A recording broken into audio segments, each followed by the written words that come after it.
हैं आप सब। जैसा कि आपको पता है 75 दिन का सीयूईटी का हमारा पूरा प्रोग्राम चल रहा था। इसमें हम लीगल अवेयरनेस के बहुत सारे क्लासेस पहले भी ले चुके हैं, जिसकी एक पूरी प्लेलिस्ट है। प्लेलिस्ट आपको डिस्क्रिप्शन में जाओगे, लिंक मिल जाएगा, एलएलबी का भी मिल जाएगा, सभी कोर्सेज का। तो उसमें आगे बढ़ते हैं। आज जो हम लोग टॉपिक लेकर के बैठे हैं वो सीएए है। जैसा कि आपको पता है ये न्यूज में चल रहा है और इस पे बहुत सारी बातें भी हो रही हैं। तो जो एग्जामिनर हैं, जो क्वेश्चन सेट करते हैं, उनके दिमाग में ये रहेगा। तो हिंदी और इंग्लिश दोनों में है। हिंदी वाले बच्चों का था कि सर हिंदी में आप नहीं ला रहे हो, तो हम हिंदी में भी ले आए भाई। तो पहला चीज जो आपको याद रखना है, सीएए बिल जो है वो 2019 में प्रेसिडेंट की सहमति, इसकी पार्लियामेंट की भी और प्रेसिडेंट की भी दोनों मिल गई है। देखो 8 बजे से जो हमारा क्लास चल रहा है पॉलिटी का, उसमें हम लोग हर वो पॉलिटी के पक्ष को देख रहे हैं और डेली पढ़ रहे हैं। ये 3 बजे से लीगल अवेयरनेस अब लगातार 38-39 दिन चलेगा। सो आपको सारा कुछ पढ़ाना, सारा कुछ रिवाइज कराना। टेस्ट सीरीज हमारा है ही और हमारा स्टडी मटेरियल, बाकी सब चीज आप डिस्क्रिप्शन में जाकर के देख सकते हो। एप्लीकेशन हमारा डाउनलोड जरूर कर लेना। What is citizenship? Citizenship defines the relationship between the nation and the people who constitute the nation. Citizenship जो क्या है वो डिफाइन करता है नेशन एंड द पीपल। मतलब देखो, एक राष्ट्र है, उसके लोग, उनके बीच में क्या रिश्ता है, क्या कैसे पता चलेगा कि वो यहीं के हैं। तो उनका एक नागरिकता हम देते हैं। It confers upon an individual certain rights such as protection by the state, right to vote, right to hold certain public offices among others in return for the fulfillment of certain duties obligation owned by। अब देखो, कोई state होता है वो क्या देता है किसी सिटीजन को। अगर वो सिटीजन बना रहा है तो उनको कुछ तो कर्तव्य और कुछ दायित्व होते हैं, जैसे सुरक्षा, वोट देने का अधिकार, कुछ सार्वजनिक पदों पर रहने का अधिकार। ये सब अधिकार किसको होता है? स्टेट देता है सिटीजन्स को। तो ये सिर्फ सिटीजन्स को ही होता है। अगर आपने सिटीजनशिप वाला चैप्टर पॉलिटी में पढ़ा होगा, उसमें मैंने बताया होगा कुछ आर्टिकल सिर्फ सिटीजन के लिए होते हैं। 15, 16, 19, 29, 30, ये सारे आर्टिकल्स जो हैं वो उनके लिए हैं। तो अब नागरिकता का क्या मतलब होता है? यह व्यक्ति को राज्य के प्रति दे कुछ कर्तव्यों, दायित्वों की पूर्ति के बदले राज्य द्वारा सुरक्षा, वोट देने का अधिकार, कुछ सार्वजनिक पदों पर रहने का अधिकार जैसे कुछ अधिकार प्रदान करता है। कंप्लीट है ये चीज? ठीक है। अब देख लेते हैं citizenship in India. Constitution of India provides for single citizenship for the whole of India. ये एक्चुअली थोड़ा सा बैकग्राउंड में जाते हैं, ये लाया क्यों गया था इसको भी समझेंगे, और अभी इससे क्या क्या सवाल आ सकते हैं ये भी समझेंगे। Under article 11 of Indian constitution the parliament has the power to regulate the right of citizenship by law. देखो भारत के जो हिंदी वाले बच्चे उनके लिए संविधान के अनुच्छेद 11 के तहत संसद के कानून के द्वारा नागरिकता के अधिकार को विनियमित करने की शक्ति है। मतलब नागरिकता से रिलेटेड अगर कोई लॉ बनाएगा, कोई कानून बनाएगा, तो वो ये बना सकता है। समझ में आ गया आपको? डेली कितने बजे क्लास चलती है? 3 बजे। प्रैक्टिस सेट COQP 11 आपका जो सिलेबस है उसमें देख लो जाकर के, थॉरोली ये लिखा हुआ है। DULLB, BHULLB सबके लिए यही है सिलेबस। सो भारतीय संविधान के अनुच्छेद 11 के तहत संसद के द्वारा ये कानून पास किया जा सकता है। अब इसमें संसद ने भारतीय नागरिकता के अधिग्रहण निर्धारण के लिए नागरिकता अधिनियम 1955 पारित किया था। 7वीं अनुसूची के अंतर्गत प्रविष्टि 17 सूची 1 नागरिकता प्रकृतिकीकरण एलियंस के बारे में बताती है। मतलब देखो इसमें समझ लो आप, एंट्री 17 जो है ये list 1 under the 7th schedule speaks about citizenship, naturalization, aliens. Thus parliament has exclusive power to legislate with respect to citizenship. ये पार्लियामेंट में जो लिस्ट है ना, मतलब अलग अलग लिस्ट है, पहले तो ये समझ लो।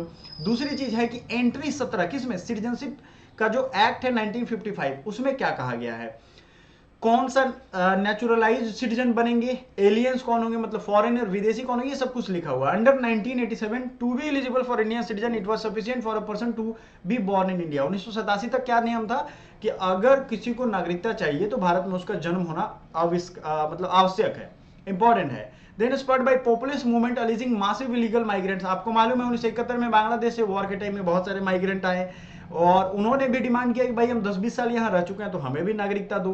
First amended to additionally require that at least 1% should be Indian. अब समझो,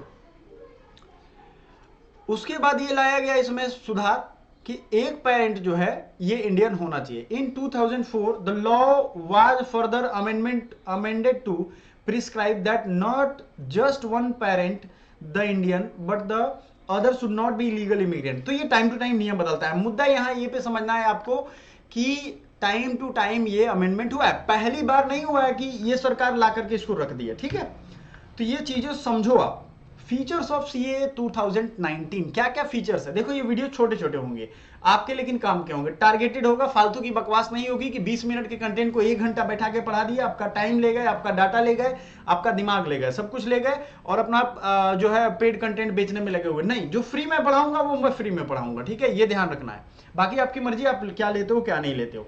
the act 6 to amend the citizenship act 1955, ये एक अमेंडमेंट है to make Hindu, Sikh, Buddhist, Jain, Parsi and Christian illegal migrant from Afghanistan.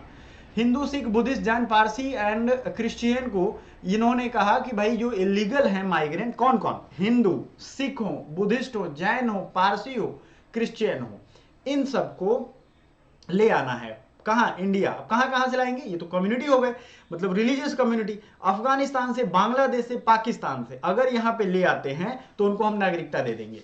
In other words the act intends to make it easier for persecuted people from India's neighbourhood. Persecuted मतलब वहां तड़पाया गया हो, मारा गया हो, भगाया गया हो, काटा गया हो, तो उनको परसिक्यूटेड कहेंगे। Act intends to make it easier for persecuted people from India's neighbouring countries to become citizen of India. अब परसिक्यूटेड जो है वहां पे, तो वहां पे हैं, उनको देना है हमारे यहां नागरिकता, तो इसीलिए ये नियम लाया गया। अब ये क्यों लाया गया, देखो अगर आप पूरे दुनिया के मैप को ठीक से देखोगे, जो कि सुबह के 8 बजे की क्लास में मैं दिखाता हूं, आज आपने करंट अफेयर्स नहीं देखा है तो देख लो, क्योंकि जो फ्री वाले बच्चे हैं उनको जो है वही एक माध्यम है जिससे मैं जीके जीएस का पूरा रिवीजन करवा रहा हूँ, हिस्ट्री पढ़ा रहा हूँ, मैप पढ़ा रहा हूँ, ज्योग्राफी पढ़ा रहा हूँ, बात समझ रहे हो। और ये चीजें आपको मिलेंगी नहीं कहीं और, तो कर लो इसको।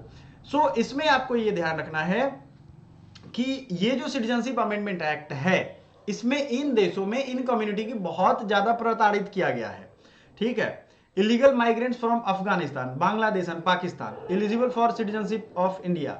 इन other words the act intends to make it easier for persecuted people from India's neighbouring countries to become citizen of India. वही बातें हैं, मैं बार बार इसलिए कह रहा हूं कि आप ये पूरा याद करो। अफगानिस्तान, बांग्लादेश और पाकिस्तान, कोई हिंदू चाहे तो वहां सिटीजनशिप ले सकता है, लेकिन यहां एक क्लॉज है जो कि हम आगे चल करके बताएंगे। तो हिंदू, सिख, बुद्धिस्ट, जैन, पारसी, क्रिश्चियन, कितने हो गए, 6 लोग हैं, 6 कम्युनिटी हैं जिनको ये दिया जाएगा। और इसमें कुछ कुछ और क्लॉजेज हैं जिनका, जो यहाँ के इलीगल माइग्रेंट होंगे उनको फिर रिपैट्रिएट किया जाएगा, मतलब उनको फिर भेजा जाएगा उनके देश। क्योंकि देखो अगर इलीगल माइग्रेंट, हमारा देश पॉपुलेशन में कम नहीं है, बहुत ज्यादा पॉपुलेशन, 150 करोड़ हम लोग टॉप पे आ गए हैं, ठीक है।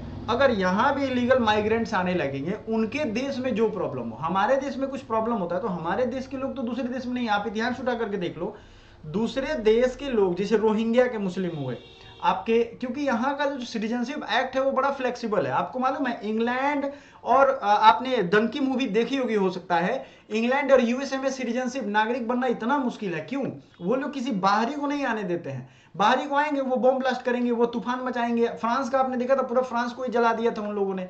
तो क्यों, क्योंकि फ्रांस बहुत लिबरल बन रहा था कि आओ भाई, जहां पे अटैक हो रहे हैं, बॉम्ब ब्लास्ट हो रहा है, उनको हम अपने देश में ले आते हैं। समझ रहे हो। अब ये एक बहुत बड़ी तकलीफ है। अब धर्म का मामला इसमें बीच में है कि मुस्लिम को क्यों नहीं दिया जा रहा है, तो एक चीज याद रखना है कि मुस्लिम को नहीं दिया जा रहा है। प्लस इन देशों में हिंदुओं की बहुत दुर्गति है, जो रिपोर्ट्स आते हैं। जैसे हमारे देश में मुस्लिम फिर भी बहुत, आप बाहर जाओगे दूसरे देश में, अगर दूसरे देश के मुस्लिम हैं तो पाकिस्तान के मुस्लिम है उनको रोक देगा एयरपोर्ट पे, लेकिन हिंदुस्तान के अगर मुस्लिम है तो बहुत लिमिटेड चांस है कि उनको रोक देगा। ये उनसे पूछो जो फिल्म स्टार है इंडियन और वो खान लगाते हैं अपने नाम में, उनकी वीजा अप्रूवल या जो भी वो निकल जाते हैं तुरंत, ठीक है। Act intends to make it easier for persecuted people from India's neighboring countries to become citizen of India. The legislation applies to those who were forced or compelled to seek shelter in India due to persecution on ground of religion. Religion के नाम पे जिनका शोषण हुआ है। Amendment relaxes the requirement of naturalisation. देखो citizenship लेने के बहुत सारे प्रोसेस है, तो नेचुरलाइजेशन भी है, जिसमें पहले नियम था 11 साल अगर कोई यहाँ रहता है तो उसको नेचुरलाइज्ड सिटीजन हम बना सकते हैं। यहाँ पे क्या है, यहाँ पे सिर्फ उसको 5 साल बनाया जाएगा। As a specific condition for applicants belong to this 6 religion. उनको स्पेसिफिक कंडीशन क्या है, अगर ये 6 रिलीजन के हैं तो। The cut off date for citizen is 21st of December 2014, which means the applicant should have entered India or before that date. समझ में आ गया आपको। अब ये चीज को मैंने हिंदी में भी डाल दिया भाई, हिंदी वाले बच्चे जो परेशान हो रहे थे वो हमें बता देंगे। अगर आपको ये पीडीएफ चाहिए फ्री में तो हमें कमेंट करना होगा। फ्री में बैठे बैठे कुछ नहीं मिला, कमेंट करो, लाइक करो, तभी मिलेगा, ठीक है। ये सोच रहे हो कि सर दे देंगे, सर बहुत भोले भाले हैं, तो सर की भी कुछ रिक्वायरमेंट है भाई, वो तो आपको करना पड़ेगा। आपको अपने दोस्तों के पास शेयर करना पड़ेगा, शेयर करके सब्सक्राइब करवाना पड़ेगा, करना पड़ेगा खुद तो, ठीक है। इसके पहले भी हमने इंटरनेशनल कोर्ट ऑफ जस्टिस देखा था। धीरे धीरे सारी चीज़ों को कवर कर रहे हैं और करते रहेंगे, और आपसे मिलते हैं अगली वीडियो में। Thank you so much.